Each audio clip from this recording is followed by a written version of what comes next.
What is up guys, it's Ruben from where2.host, and today we'll be doing a shared web hosting review for GoDaddy.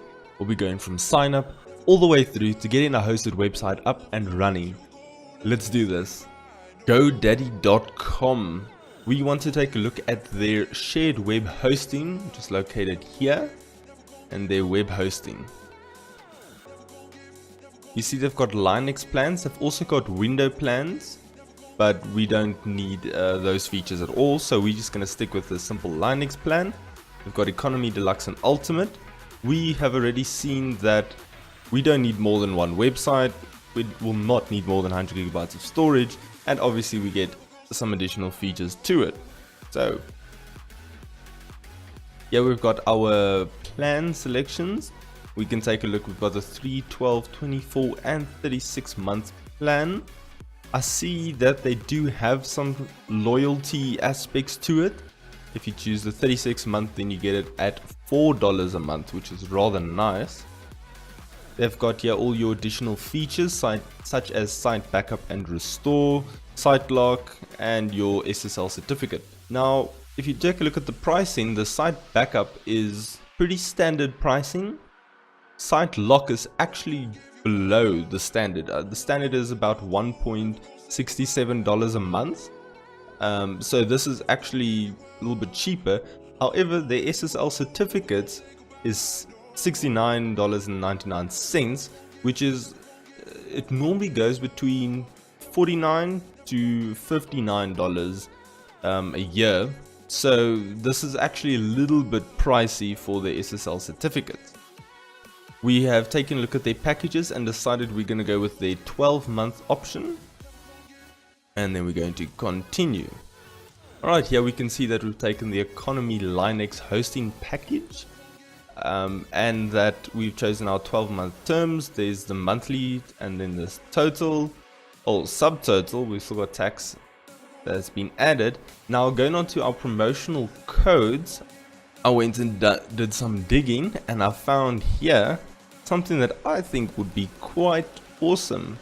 We've got a promotional code here to get it at $1 a month if you take it for a year or more.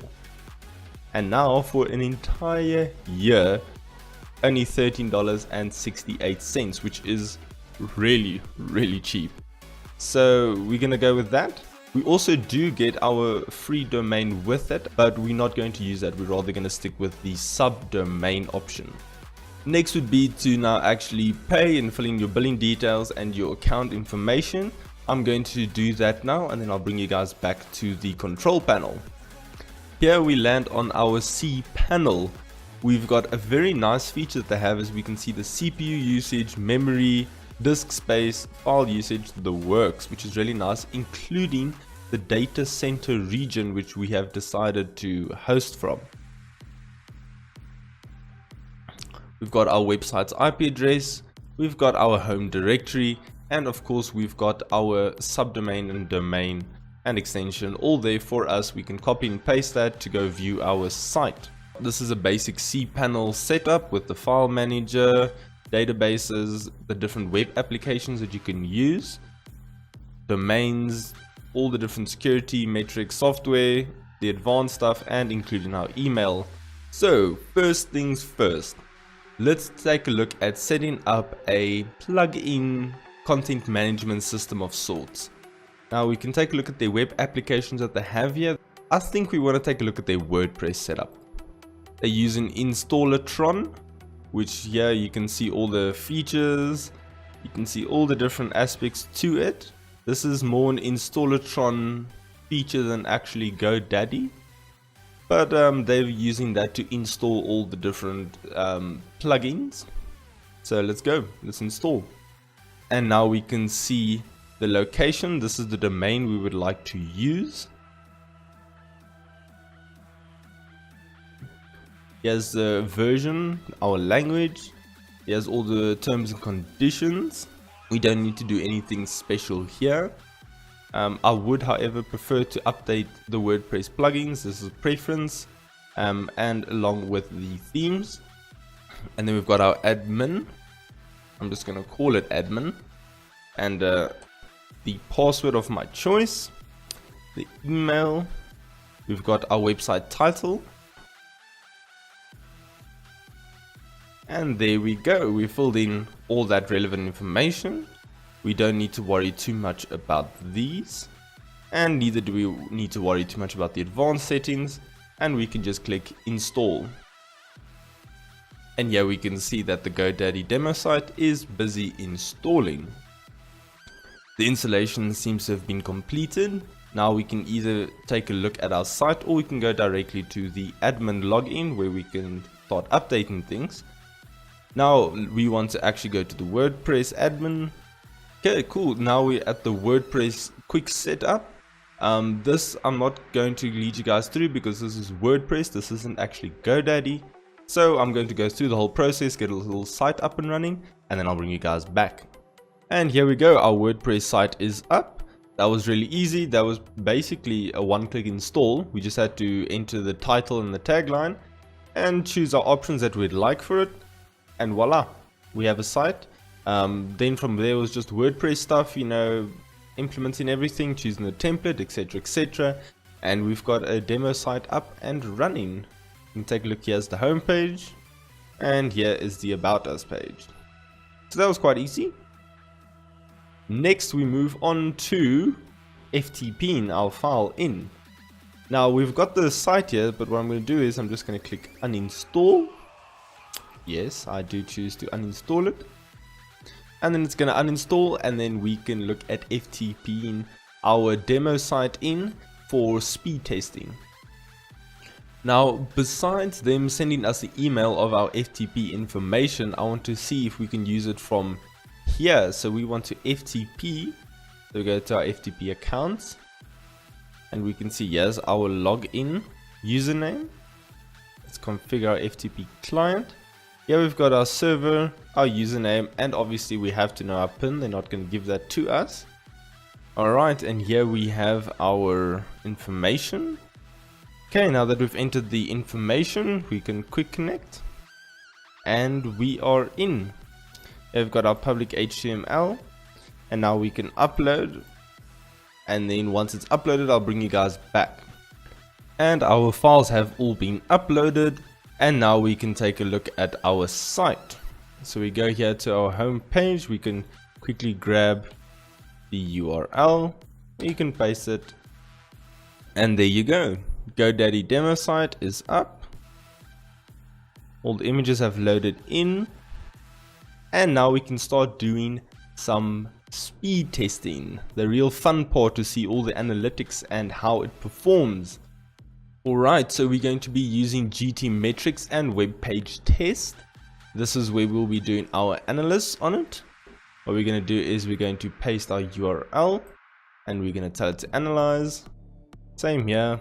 And once the tests are done, I will bring you guys back. Alright, so GTmetrix report has loaded. We see that the Y-slow score is actually kind of low. Our page speed score, we expect it to be low, but it's actually not that good. Expiration was not specified for these. It's not specified for anything that is cached. So this is telling me that the caching is not as good as it can be. Okay, so it's ultimately just that the files were cached, but there was no expiration specified for when it runs out.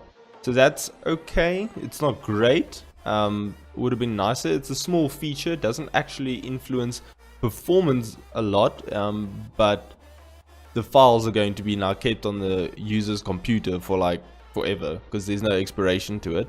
So that's not great. We can obviously ignore served scaled images and optimized images. That's on our part. We're not doing that because we actually want to test this load of it. So we can have a very clear difference between cached and not cached. Taking a look at the Y-slow. These E tags and expiration headers, that has to do with the server. So these E tags has to do with the Apache setup. This is not done. Expiration is not set for these cached items either. It's not necessarily like horrible, because obviously if you ignore these two items, this page speed score is going to jump up significantly. but it's not great. This D here is not good at all, and these two, the expiration headers and the E tags, that should definitely, I really expected them to be doing that sort of thing. Moving on to the web page test, we can see here that the initial load time was actually really slow. With the same site and others, I was expecting something more like 10, 15, maybe like max 18, but 23 is really slow. So that actually tells us that the bandwidth that they allocate is not amazing. However, that the repeated view is actually pretty standard, 0.26 seconds with a speed index of 555. That's actually not a good speed index. That means that the server is a bit slow because it renders it kind of late. And obviously we already know that the static content is not cached, which is not cool at all. I was really hoping that they would do that. Okay, now that we've seen the tests for it, now it comes to the overview part. And now we get to the pros and cons, what I liked and what I did not like. Now, starting what I liked, the resource viewer. That was so nice. Like, just to see how the server is going, how it's operating, to see the CPU, to see the storage space taken up, all that. It was a very, very nice feature to the cPanel homepage. Honestly, I loved it. That was really cool. Along with the cPanel navigation bar and the cPanel search. Those two things were really nice to see. Now, I just want to quickly let you guys see it. Now, as you can see here, the resource panel, it's so nice now that you can see your CPU usage, your memory, all the different things that you need to see. Just to know what's sort of going on, to get an idea of your disk space usage. You know, you signed up for 100 gigs. How much have you used of that? And that was really nice. Along with the navigation bar here, I also just want to mention the separation between the two. The GoDaddy bar and the actual cPanel navigation bar, that was a very nice touch, just that different coloring. But this bar is very nice because even when let's say you're at applications now, you can go directly to home, we can go directly to the add-ons or whatever you need to be. So that's very nice. You can go, okay, email, applications, or I want to maybe take a look at my settings, change the style, change the feel, or actually I need my file manager, or just go back to home. So that was a very, very nice touch. Something I also really quite liked was the search bar here. So many times I've wanted to, the cPanel can get quite a bit cluttered at times. As you can see, there's quite a bit of things here. So you quickly just say, okay, domains, and there you go. And then I can see, oh, here's my domains, take a look at that. So that was a very nice touch, very nice feature, loved it. The next thing that I really liked was the separation between domain and hosting. For example, maybe you've got like 5 domains, but you've only got like 3 hosting options, or 2 or 1, whatever. But I like the fact that there was a separation between the domains and the web hosting. That made my life very easy. We were being hosted by another company entirely, and therefore I could just go, I didn't have to worry about any domains or anything. I could just focus on the web hosting. I got the IP address of the server, and all I did was I pointed it to the correct IP address, and it was easy, it was done. There was a nice separation, and I really, really liked that. Next thing I liked was, on the home page, you've got your URL. So you've got now your domain URL. In this case, it includes the subdomain, but you've got it right there.